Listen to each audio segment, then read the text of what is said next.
welcome, and thank you so very much for joining me on another episode of Talking Cloud. Now, I probably should change the name. We call it Talking Cloud, but that's because I really believe anything and everything in the world of computing is going to touch the cloud somehow, some way. And, I think that's certainly going to be the business model for years and years to come. And I've told you many times, I'm no professor, man. I'm just the Gilligan in this equation. But what I am so fortunate, because I've been in the biz a bunch of years, as you can tell, and I met some amazing people along the way. And today, my guest is absolutely one of them. I met Tamir, gosh, I think it had to have been back 2000, maybe somewhere around there. When he was first at Checkpoint, and that was my first stint at Checkpoint. And he's went on, and look him up on LinkedIn, a storied career of numerous and varied marketing executive positions, white hat security, and others. Now, today, he's the chief marketing officer for Nucleus Security. Tamir Hardof, I'm so happy to have you here, man. It's good to see you, buddy. Hey, I didn't know man. we were had the same haircut, or it's amazing. It wasn't the way it was years ago.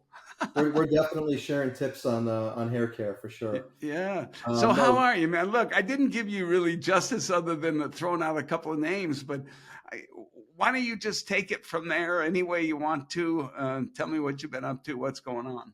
Sure. Yeah. Well, so I joined Checkpoint in 2000, and that's when you and I met. You had already been there, I think, a year or two. Couple of years, yeah.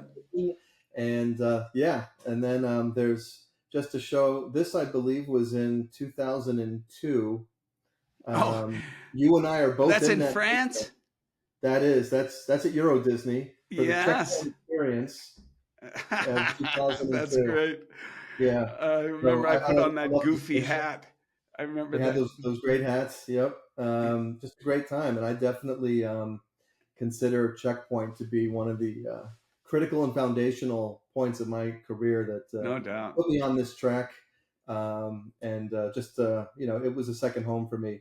5 years there, 2000 to 2005 out of the HQ in Israel. And then, as you pointed out, the boomerang, right? When was that? 2008 to 2010, and that was in the Redwood Shores, U.S. headquarters. Got it. So another two plus, maybe 2.5 years. Yeah. So I had 7.5 years, I think, maybe pushing 8 years altogether, and just a phenomenal experience there, and phenomenal people, and the chance to work with people like you. Yeah. Well, thanks for that. Put me on the path to moving up and reaching my aspirations and becoming a marketing leader for successful and high growth cybersecurity companies. Yeah, I think it's awesome. I don't want to sound like an old man or nothing, but I'm proud of you. I'm proud to see what you've accomplished, how well you've done. So tell me a little bit more, because one of the things that we know both is the arguably exponential increase in the number of vendors, the nuanced facets in how we need to secure this infrastructure. Gone long are the simplistic days of a firewall, anti-spam filter, AV, and you're set, right? It's kooky now. I have a hard time keeping up. Honest, don't know Nucleus, so why don't you, provide me a little edification, education, and also have my users understand what it is. Yeah, well, so Nucleus, just a little bit of the background. Our founders come out of a U.S.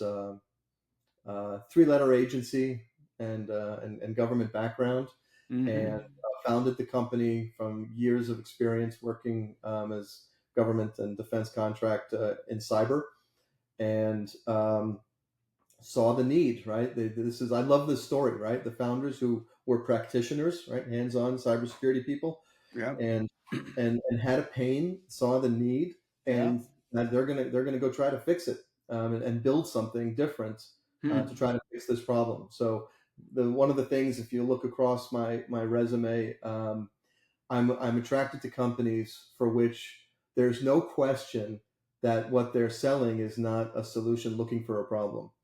And Nucleus certainly, lived that and built something new to solve a problem around vulnerability management. So not a scanner, right? Lots of ways out there to do scanning, right? Network scanning and application scanning and cloud scanning and Yep. CMDB and all those different things are all producing huge amounts of data. And then what do you do with the data? And how do you make it, actionable? And how do you prioritize and automate the process, like once you get to remediation and taking action. So this is what they built, starting around 2019, started selling around 2020, and companies had tremendous growth. The company was basically bootstrapped initially, took a little seed money actually from, it's not a secret, they took some money from the NSA. That was actually where one of them came out of, our CEO. And that was kind of to get things started, but then kind of bootstrap things for a couple of years, well into good sales, and then took VC money and started growing. And this was basically So they don't take as much of your anatomy to get the money. I mean, so the leverage, the fulcrum gets shifted dramatically if you get a jump start on revenue, on customers, and you don't have to depend solely on raising VC money, because those guys take a it was big a different bite. strategy, right? So the strategy of pretty much all the other security startups I worked at was growth at all costs, and money was plentiful, and it was just buy your way to high growth.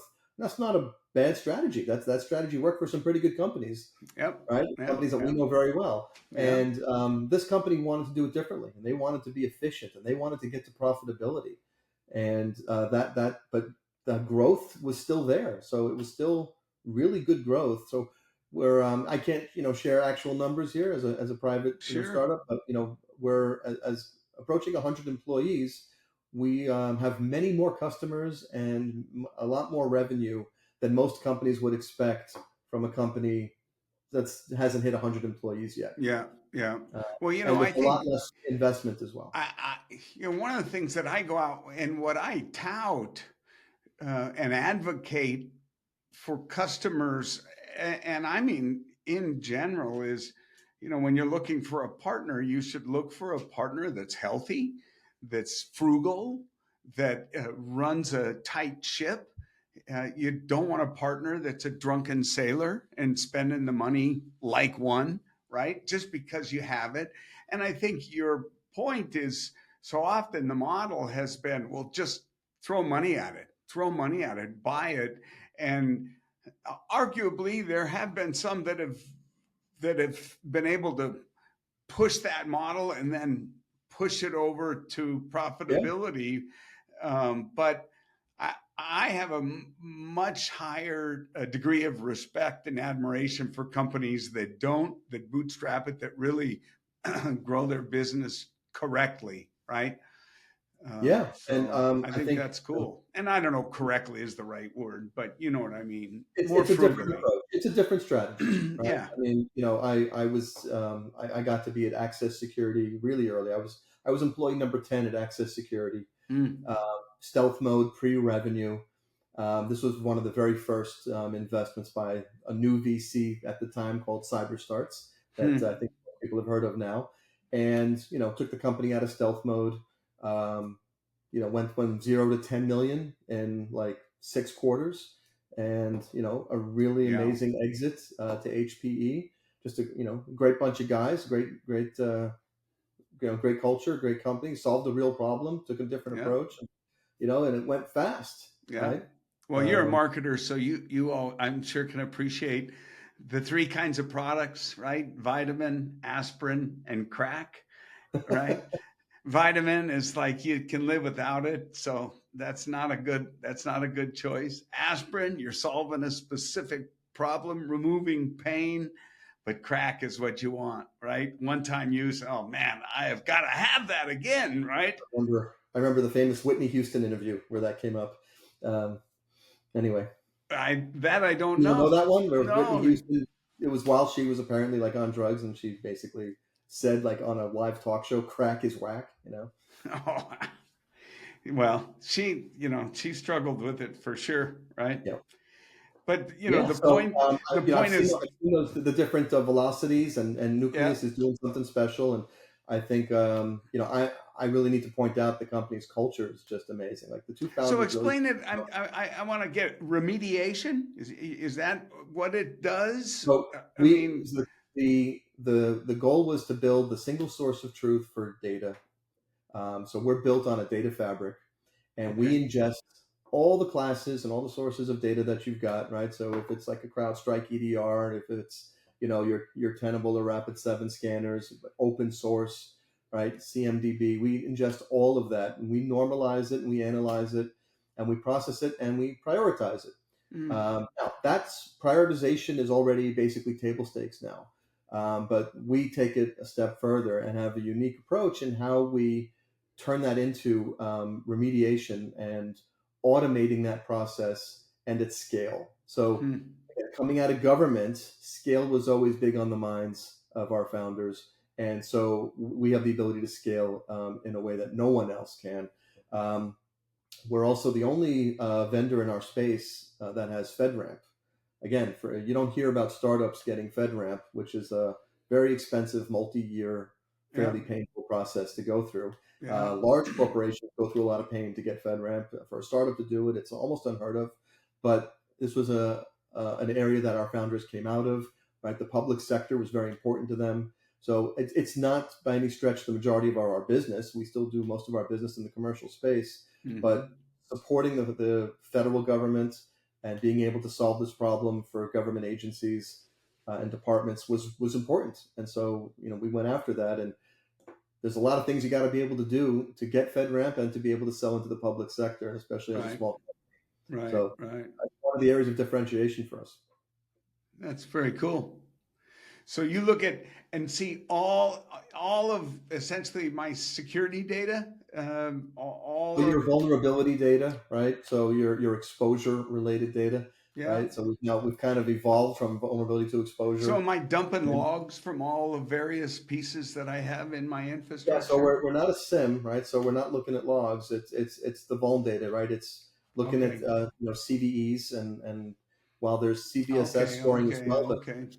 prioritization that we do is far more refined and forward looking than a CVSS score. Got it. Got it.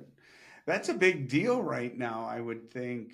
It's huge. The It, market is going wild right now, and I'll give well, you one example of it. the old days it was weeks, months. Now it's seconds, minutes, right? With the advent of AI to There's the finding next these. term. Let's see how long did it take us? 14 minutes into the cast to get to AI. Yeah.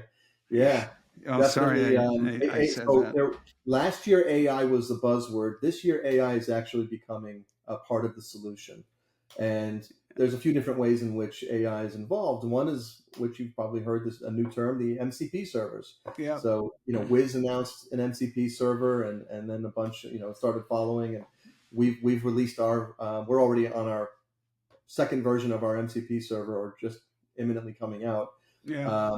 just to make it easy for natural language query. Yeah. And now the next step is coming, where we've released a new solution called Nucleus Insights, which is basically a threat intelligence feed. And we are employing AI in how we help analyze and sort the information there. And it's coming in. And now I'm going to give you a bit of a teaser. We have a big product launch coming next month, and I don't want to make this discussion all about Nucleus product and Sure. and news, That's but interesting though. we do have a big launch coming in a little over a month, and there's a lot of new stuff coming out there where we're calling it Nucleus 3.0, Mm, and AI is going to play a part in that story as well. yeah. Well, I think, I mean, it's taken all the oxygen out of the room in just about every context. I mean, e- every conference, every vendor, every solution, it's AI, AI, AI, right?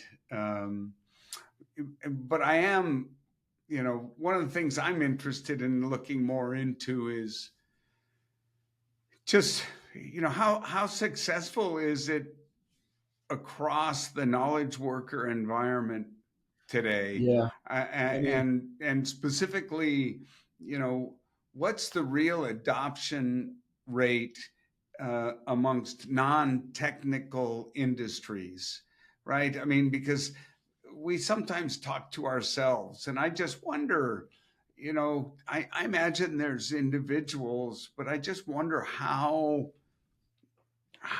pervasive and effectively organizations are in encouraging employees to use it, teaching them how to yeah. use it better, teaching them with So, prompts and all that, you you know. know, there's a few things there. So, we think of AI not as a product feature, but it's a force multiplier, right? Mm-hmm. So, our customers aren't necessarily looking for another, chat bot bolted onto their workflow.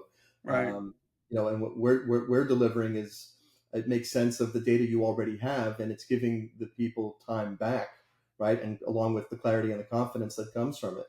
So for example, the MCP server, it's any enterprise AI tool that speaks MCP, and for those that don't know, that's the Model Context Protocol, can securely interact with their, in our case, with the Nucleus data that's in the platform. You can Yeah. literally ask which vulnerabilities in our environment are trending toward exploit, right? Yeah. And get an immediate explainable answer.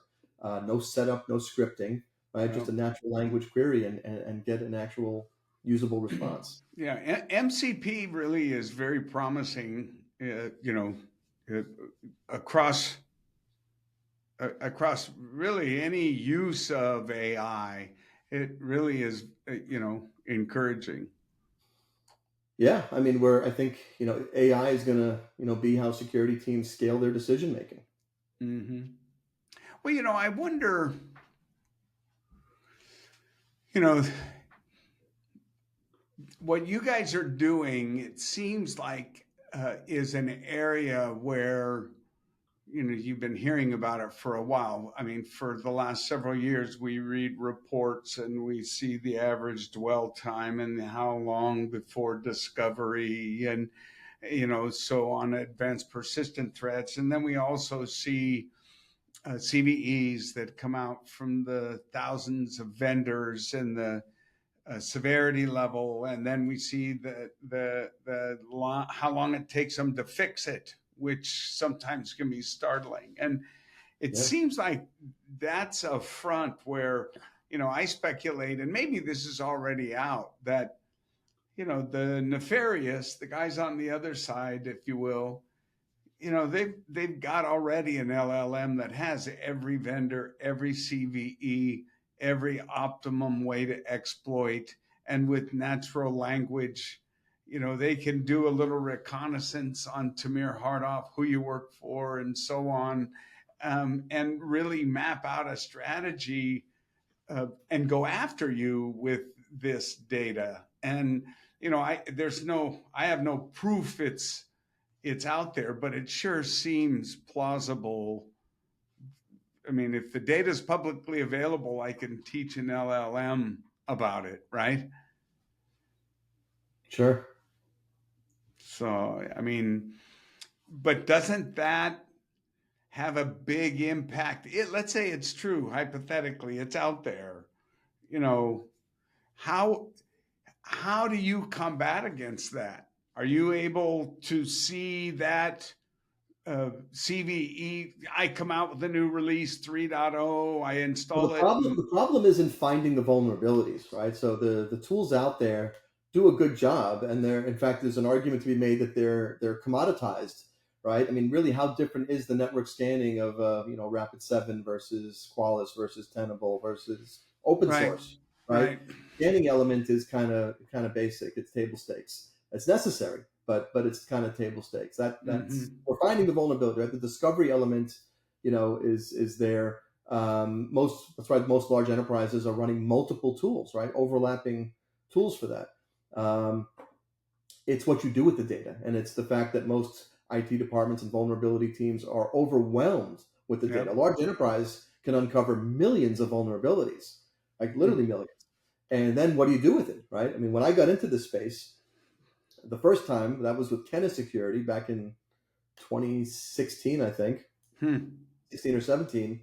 Um, most enterprises, and there are still enterprises in this situation today, are managing it with spreadsheets.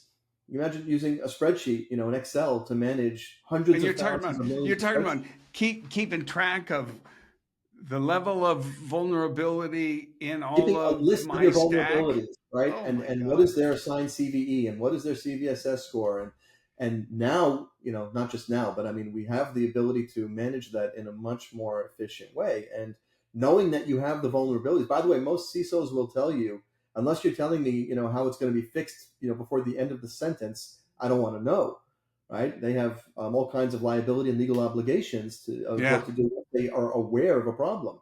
So Interesting. knowing they have the vulnerabilities is not the issue. It's how to slice it, right? How to prioritize it down, because in most cases, the vast majority of vulnerabilities don't have exploits, and the Right. ones that have exploits, in many cases, have never been seen in the wild, right? Right. And they've never been used in an actual breach. Yeah. So it comes back to, and this is actually one of the things that we took a different approach in our development of Nucleus Insights, of our threat intelligence feed, is that exploitation in the wild, and in this case, for example, examples of ransomware.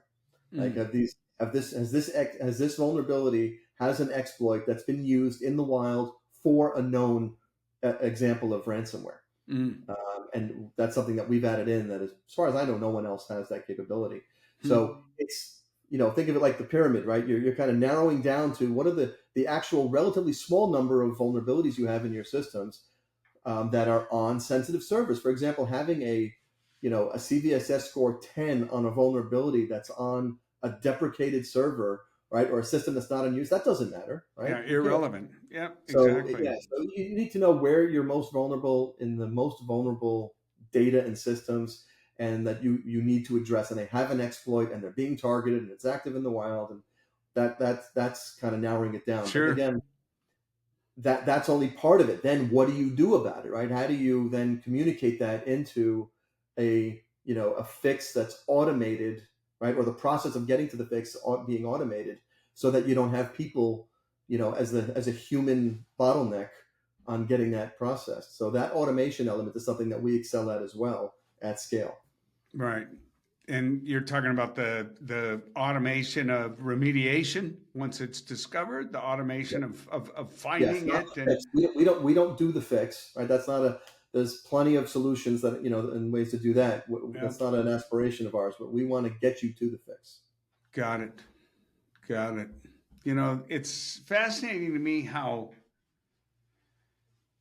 minute the facets are in terms of what you have to have in place really, today, and how that landscape's changing with AI and the speed. And I mean, now that everybody's got an assistant that works 24/7, knows everything the internet knows, you just got to have the right prompt. It's kind of crazy, how things are evolving. So are you guys implementing AI on the front end, on the marketing side, with bots and, hey, how can I help you, and that kind of stuff? Yeah, I mean, so having a chat bot on your website, that's actually not a new thing. That's been around a little while already. There have Mm. been tools there for that. Um, yes, we are implementing it on the marketing side. We're using it within the team as well. So I'll share with you. This was something I saw as an opportunity last year. It was kind of a quick transition for me personally. I went from almost overnight thinking AI is just a buzzword. Don't bother me with it. That was probably the very beginning of last year, and by mid-year it was okay. There's tools here that actually can help us, and we need to figure this out. Yeah. And right around mid-year last year, I assigned the marketing team to all take an online course. I identified a course that looked like a really good one for us to take. It was an introduction to Gen AI for B2B SaaS marketers. It was about an 8-hour course altogether, Hmm. uh, and we all took it. And it was online. You took it at your own pace, and there was a testing and a certification at the end. We all took that, and that was an eye opener for a lot of us, certainly for me. Yeah. And then that was enough for me to think, okay, we need to take like many more steps here. Like, this is now Right. we just opened our eyes. Now we need to make it practical. And I went and I found a consultant, someone I had worked with actually previously at a previous company, who was making a great business out of this and offered us an intermediate level Gen AI course. And I did that one in person. I had a team offsite planned. I had her fly in to join us, and we did a full day of practical implementation of Gen AI for B2B marketers. Cool. And that was the one that really kind of got us started, like how to create, custom GPTs and the differences between the different tools. Like we focused mostly on ChatGPT, but we talked a little about like Perplexity and Yep. Claude, and there's this whole market of new tools coming. So What we've about embraced prompting? I'm curious, the how much emphasis and uh, what was the approach on prompting? Oh yeah. So I mean that was eye opening for me. The best practices of real of speaking to your Gen AI tool like a human Yep. and treating it with respect, and that respect will impact the quality of the results you're going to get. Um, I think it was in the course, the online course, where we were taught, you know, describe what you want your AI tool to be first, right? So you are an expert on cybersecurity, Yep. product marketing, and messaging, right? You've had your coffee and you had a good night's sleep and you're feeling good. Like I Yep. thought that was crazy at first. I was like, are you kidding? Like we really should be writing this? And it turns out that it makes a big difference. Huge And difference. and we saw, and I've seen it since then, right? Times when that makes the difference in the quality of the response, the depth, the Yep. sharpness. It can Yep. limit the hallucinations, right, Yep. and the Yep. and the errors. Yep. So yeah, the prompting to me is um, it's not only becoming a necessary skill set for all of us who are using the Gen AI tools, right? And that's across all the disciplines, Yep. marketing and finance and sales and product development and, Period. and engineers, everyone, right? So Yep. the art of prompting is obviously going to be key. But I've already found that the prompts are an element of value, meaning I find like I will witness conversations in Slack between members of my team, and I find myself chiming in as well. Like when someone shares something that they did and that they leveraged, ChatGPT for, it's a race. Who's the first going to ask? Hey, what prompt did you use? How did you write the prompt? And suddenly, like, the prompts are this thing that we want to share, and we Totally. now have, running shared documents where we are internally where we're actually sharing the prompts we use for specific tasks Yeah. and specific projects. I applaud that. I'll tell you, Tamir, in my opinion, based on everything that I've been taught and learned, and you know, here's how I describe it. Let's say you have an assistant that truly knows everything that's on the internet, right? Or everything. They're certainly their IQ in a particular discipline is off the charts. And if you imagine that person being a live person, the effort you put into what you want from that person in terms of information, is commensurate to the effort they're going to put into giving you the answer, Absolutely, right? absolutely, yeah. So if you, and there are numerous acronyms out there that I've seen, I've got cheat sheets with them, right? Where you talk about role, goal, objective, method, there's, and it's to remind yourself that you have to tell this person that knows everything on the internet, I want you to go to volume N. You're a nurse. Okay. I don't want you to get confused with volume B, bus driver, right? I mean, you narrow it down for them. And I'm convinced that that's so you get really granular. I want you this, you're an expert on Yep. this. I mean, and you're exactly right. It's remarkable. Um, and I just am amazed on personally, I think and this is what I touched on this earlier, and this is something I'm going to be digging into on my own, and that is, are we really doing a good job cross industry informing, educating, arming knowledge workers with everything they need to make the very most of AI, because I do not believe we're at the world of you're going to get replaced by AI, full stop. Yeah, there's some roles that, I don't need as many of because it can, but I still need to be, I'm still need humans, right? I'm still there. And so for me, it just seems like there's a lot of people think it's a fad. And, oh yeah, and then they just go back to their old habitual method of working. I really want to do the research to find out what's going on in the real world, because I get all kind of conflicting data. Some talking about how much people are moving to it, but then I also see this huge failure rate in projects. So I don't know, what do you think? Yeah, so I have a few perspectives on this, and I think and we read stories, all the time now about people being asked to basically, train their AI replacement, right, in various roles, Mm, and I think that is a real thing, but it's not happening to everyone today. There right. are jobs that I think that are going to go away from this, but um, like for example, specifically within cyber, right, and even within the vulnerability and exposure management space.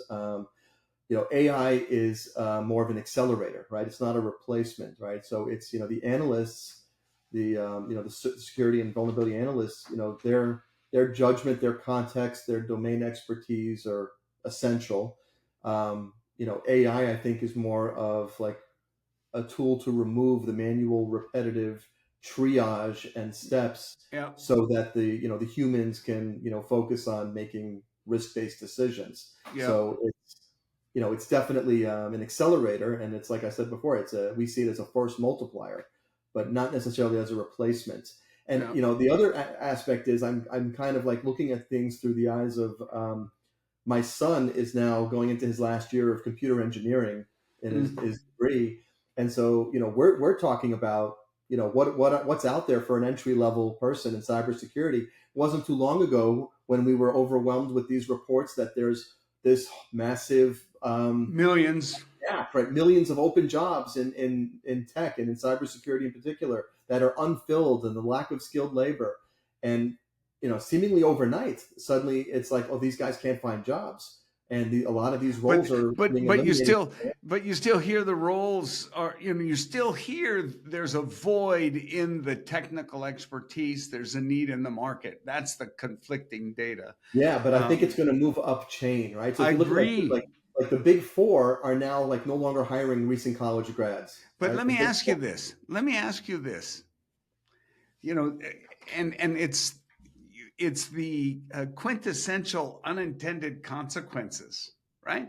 So we got this great tool that can handle all, put your mind, visually see a ladder 20 feet tall, and every 10 inches is a rung. Well, now the first rung is That's right. at 5 feet, That's right. right? So we're kind of Who creating our who's own monster. who's going to be the future knowledge worker if Exactly. no one's getting the chance to be the entry level. How am I going to get to the Yeah, fifth rung if this this is this the is a question of our conundrum? day. This is the Yes. question of our day, and I don't know how it gets answered, because I see my again, I look at through the example of my son and his friends and all these guys who are either just graduating or in their last year, and their job prospects are looking terrible. Like Yeah, they're that's just 3 years ago that companies were standing in line to hire them all off the campus, and yeah. suddenly that's for now anyway. It's I mean you have to believe it's going to come back. Like it can't, like you said, there's no logic. It can't At survive. what rung though, right? I mean, at what where's the apex? Where's that But intersection how does a gonna? recent college grad get to that point? Right. Well, that's going to be the real challenge for Yeah, them. I yeah. mean, it's going to identify itself just where the market starts to say, "Hey, I need this," right? I mean, there's going to be that space where that is the new ideal entry, if you want to call it that person. But the challenge now will be, how does that entry level just out of college make that next leap? to get to whatever is required to be now obviously moderate, but still entry level, right? I think it's it's again unintended consequences. We love to put this stuff to work, but then we all of a sudden are going, oh shit! Now it's almost like some of the problems we have with, this whole immigration thing. Not to get into politics, but we need people to be here that are willing to work for the wage they'll earn to pick produce and so on. And that's a conundrum within our whole economic system as well, because we want to pay them more, but we can't afford to pay them more because you're not going to pay $8 for an apple. It's there's always something, I guess, right? Yep. Dude, I've loved reconnecting with you. So just real quick, where are you at these days? You're living now in Florida? Is that what I heard you saying earlier? Yeah. So after 16 years in the Bay Area, moved to Austin, Texas. Turned out, and there was a lot to love about Austin, Texas, but it turns out that Austin was the allergy capital of the state, if not the country. And I was dying there from allergies all year round. So 3 years, almost 3 years in Austin, and we just said, okay, and back to the East Coast, and we're now in South Florida. Nice. Just moved here about a month and a half ago. Nice. Very happy here, and good. It's just stay out of the ways. Stay out of the ways of those hurricanes and stuff. But we'll be dodging those, but it's otherwise it's lovely here. Yeah, Tamir, it's sure great seeing you, man. It's wonderful talking to you. I really appreciate you taking time with me today, brother. Thank you. It was a pleasure. Thank you. I'm flattered that you thought of me and asked me to be here. It was great catching up, and appreciate it. Enjoyed the time. Awesome. Hey, ladies and gentlemen, this has been fun for me. I hope it has been for you. Tamir Hardof, known the guy for 20 and then some years. He's doing great stuff. Check out Nucleus. They're definitely doing some cool stuff, and we'll be keeping an eye out for that a little more than a month from now. Promotion 3.0, I think it is what you said it was. So. Yeah. But hey, if you like it, share it, like it, tell your friends, subscribe. I really appreciate y'all, and we'll look forward to having you back on the next episode of Talking Cloud. Thank you very much.